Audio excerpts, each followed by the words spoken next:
వెంకటేశ్వర స్వామికి నిత్యం లక్షలాది మంది భక్తులు హుండీలో కానుకలు సమర్పిస్తుంటారు.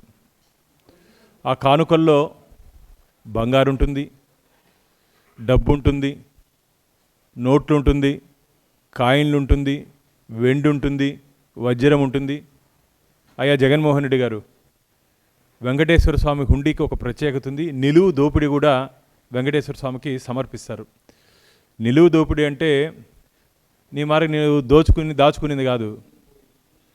నిలువు దోపిడీ అంటే ఆ సమయంలో ఆ మాతృమూర్తి ఏదైనా స్వామివారికి అంకిత భావంతో మొక్కుంటే తన ఒంటి మీద ఉన్నటువంటి బంగారుతో పాటు మంగళసూత్రాన్ని కూడా స్వామివారి హుండీలో వేసే సాంప్రదాయం తిరుమల తిరుపతి దేవస్థానంలో ఉంది. అంత పవిత్రమైనటువంటి హుండీ, ఆ హుండీ నుంచి ఆ కానుకను లెక్కించే ప్రాంతాన్ని పరకామని అంటారు.